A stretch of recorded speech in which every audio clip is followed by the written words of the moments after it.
இன்றைக்கி நம்ம வந்திருக்க இடம் தான் ஈஸ்டர் டே செலிப்ரேஷனுக்கு வாங்க பார்ப்போம். தம்பி கையில் ஒரு பேஸ்கெட் எடுத்துகிட்டு போயிட்டுருக்காரு. இது எதுக்குன்னு பார்த்தீங்கன்னா எக்ஸ் எல்லாம் கலெக்ட் பண்ணுறதுக்காக எடுத்துகிட்டு போகிறாங்க. நாங்கள் போனோடனே லைனில் ஒரு க்யூவில் நிற்க வச்சுட்டாங்க. அதுக்கப்புறம் வேட்ட ஆரம்பிச்சிருச்சுடோ அப்படின்ற மாதிரி தான் பாக்ஸ் எல்லாத்துக்கும் கிட்ஸ்க்கு 2 கொடுத்துருந்தாங்க. அதில் வந்து எக் கலெக்ட் பண்ணுற மாதிரி. ஸோ கலராக எக்ஸ்லாம் வந்து பாருங்கள் கலெக்ட் பண்ணிகிட்ருக்காங்க. தம்பி வந்து முடிச்சிட்டாரு ஆல்ரெடி. அதுக்கப்புறம் வந்து பாப்பாவை ஹெல்ப் பண்ணோன்னா பாப்பாவுக்கும் வந்து கலெக்ட் பண்ணி வச்சிட்ருக்காங்க பாக்ஸில். பாப்பா அந்துட்டால போய் கூட கொஞ்சம் கலெக்ட் பண்ணுறேன்ட்டு ஓடி போய் எடுத்துகிட்டு வந்தா. எக்ஸ்லாம் வந்து ஃபுல்லாக கலெக்ட் ஆன உடனே நம்ம வந்து எக்கை மட்டும் எடுத்துக்கலாம். பாக்ஸை வந்து அவங்ககிட்டே திரும்பி கொடுத்துடணும். ஸோ நாங்கள் கலெக்ட் பண்ணிவிட்டு எடுத்துகிட்டு போயிட்டோம். எடுத்துகிட்டு நீங்கள் வச்சுக்கோங்க எக்கு அப்படின்ட்டாங்க. நாங்கள் வந்து எங்கள் பேஸ்கெட்டில் போட்டு வச்சுக்கிட்டோம். பாக்ஸை வந்து அவங்ககிட்ட ரிட்டர்னும் பண்ணியாச்சு. அதுக்கப்புறம் இங்கே வந்து பார்த்திங்கன்னா நிறைய ஃபன் ஆக்டிவிட்டீஸ் வந்து கிட்ஸுக்கு கண்டக்ட் பண்ணாங்க. ஒரே ஜாலி ஆயிடுச்சு. பிரகதீஷ்க்கும் பிரக்யாவுக்கும் ஒரே ஓட்டம்தான். ஓடி போய் அங்கே விளையாடுற இடத்துலலாம் நானும் போகணுன்ட்டு சொல்லிகிட்டே ஒடியாந்தார். ஃபஸ்ட்டு வந்து பார்த்திங்கன்னா ட்ரம்ப்ளிங் தான். இது மாதிரி குதிச்சு விளாண்டுட்டு இருந்தாங்க. பாப்பா கொஞ்சம் பயமாக இருந்தது, அதனால குதிக்கல, உட்காந்துட்டே பார்த்துட்டு இருந்தா ஜாலியாக. தம்பி குதிக்கிறத பார்த்து கொஞ்சம் ட்ரை பண்ணுனா ஓரளவு குதிச்சா. அவளுமே ஜாலியாக என்ஜாய் தான் பண்ணா. அதுக்கப்புறம் வந்து பார்த்திங்கன்னா இந்த மாதிரி பால் தூக்கி போட்டு விளாண்டுக்கிட்டு இருந்தாங்க. அதுக்கப்புறம் வந்து பார்த்திங்கன்னா டான்ஸ்லாம் ஆடினாங்க. ரொம்பவே வந்து நல்லா இருந்துச்சு பார்க்குறப்ப. வைப் பண்ணுறதுக்காகவே வந்து அங்கே பாட்டெலாம் பாடி டான்ஸ்லாம் ஆடிட்டு இருந்தாங்க.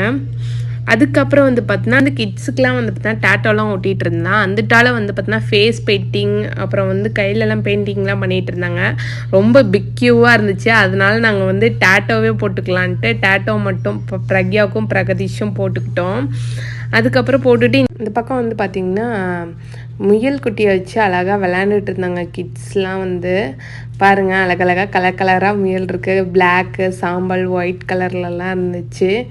குழந்தைங்க அழகாக தூக்கி விளையாண்டுட்டு இருந்தாங்க. அதுக்கப்புறம் ஸ்லைடு தான்.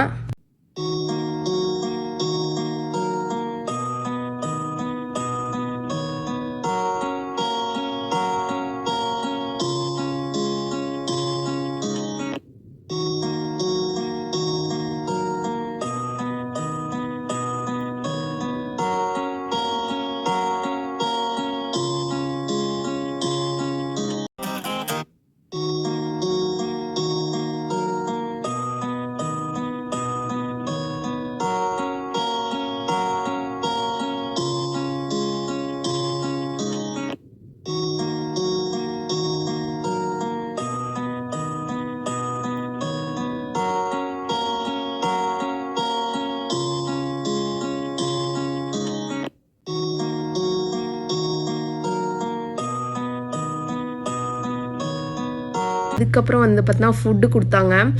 நிறைய சிப்ஸு, லேஸு, அது மாதிரி வாட்டர் பாட்டில், டிஷ்யூ பேப்பர் எல்லாமே அவங்க தான் ப்ரொவைட் பண்ணாங்க. அப்புறம் பாருங்கள் கொண்டைக்கடலை, கொஞ்சம் வெள்ளரிக்காய், அப்புறம் ரைஸு எல்லாமே வந்து வச்சுருந்தாங்க. நல்லா தான் இருந்துச்சு, ஓரளவு டீசெண்டாக. அப்புறம் நாங்கள் எக்ஸ்லாம் கலெக்ட் பண்ணிவிட்டு அதுக்கப்புறம் லாலிபாப் கொடுத்தாங்க. உடனே ஓடி போய் பாப்பாவும் தம்பியும் எடுத்துட்டாங்க. சரி வீட்டுக்கு வந்தோடனே எக்ஸ்லாம் ஓப்பன் பண்ணி பார்ப்போம் என்னென்ன இருக்குன்ட்டு. இது ரொம்ப ஈகராக இருந்துச்சு. ஓப்பன் பண்ணி குட்டி டாய்ஸ்லாம் அழகாக இருந்துச்சு. இதை 3 பேருமே வந்து ஓப்பன் பண்ணி எல்லா டாய்ஸும் எடுத்து வச்சுட்டு இருந்தோம். இந்த டாய்ஸை ஓப்பன் பண்ணுறதுலாம் பிரச்சனை இல்லை. இதை வந்து சரிபாதியாக இவங்க 2 பேர்த்துக்கும் பங்கு போடுறதுல தான் பிரச்சனையே இருக்குது. ஸோ எல்லாம் ஓப்பன் பண்ணி கரெக்டாக பாதியாக பிரித்து கொடுத்தாச்சு.